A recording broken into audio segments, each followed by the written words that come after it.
সায়ন্তিকা বন্দ্যোপাধ্যায়ের সমর্থনে মুখ্যমন্ত্রী মমতা বন্দ্যোপাধ্যায়। শম্পা দাস, কলকাতা। ৯ এপ্রিল বৃহস্পতিবার বরানগর বিধানসভা কেন্দ্রের প্রার্থী সায়ন্তিকা বন্দ্যোপাধ্যায়ের সমর্থনে কামারহাটি ডানলপ থেকে বিটি রোড ধরে সিথির মোড় পর্যন্ত মাননীয় মুখ্যমন্ত্রী এক বিশাল পদযাত্রা করলেন। পদযাত্রার প্রথম ভাগে ছিলেন মাননীয় মুখ্যমন্ত্রী মমতা বন্দ্যোপাধ্যায় সহ অন্যান্য মন্ত্রীগণ।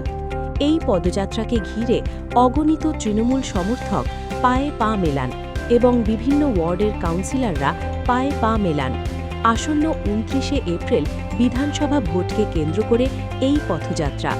পথসভা শুরু হওয়ার অনেক আগে থেকেই ডানলপের সামনে জমায়েত হতে থাকেন অগণিত তৃণমূল সদস্য, মহিলা সদস্য এবং লোকসভা, বিধানসভার প্রার্থীরা। ফেস্টুন, রঙিন বেলুন হাতে নিয়ে দাঁড়িয়ে থাকেন তৃণমূল কর্মীরা। এই পথসভাকে কেন্দ্র করে কামারহাটির ডানলপ থেকে সিথির মোড় পর্যন্ত সমস্ত যান চলাচল ঘুরিয়ে দেওয়া হয় ও ব্যারিকেড করে বন্ধ রাখা হয়। কোনো রকম অসুবিধে না হয় মাননীয় মুখ্যমন্ত্রীর পদযাত্রার।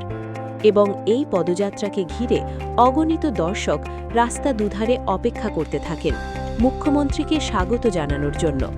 পদযাত্রার মাধ্যমে একটাই বার্তা, বিধানসভা ভোটে বিপুলভাবে জয়যুক্ত করার আহ্বান তৃণমূল কংগ্রেসের প্রার্থী সায়ন্তিকা বন্দ্যোপাধ্যায়কে। পদযাত্রার আগে আগে মাইকিংয়ের মাধ্যমে বিভিন্ন স্লোগান দিতে থাকেন মাননীয় মুখ্যমন্ত্রীর পদযাত্রায়। উত্তর ২৪ পরগনা থেকে শম্পা দাসের রিপোর্ট, চেতনা বার্তা, জেগে থাকে, জাগিয়ে রাখে।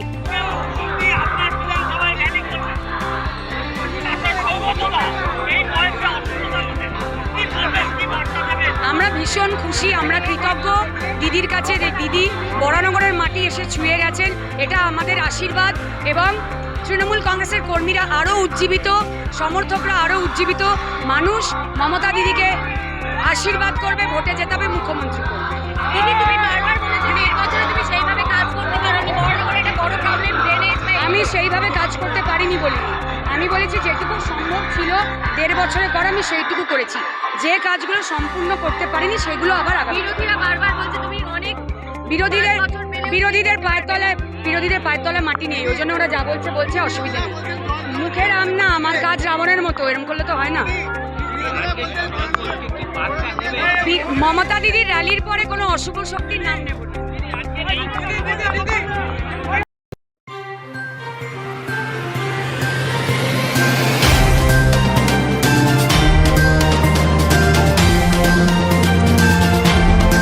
চেতনা বার্তা, জেগে থাকে, জাগিয়ে রাখে।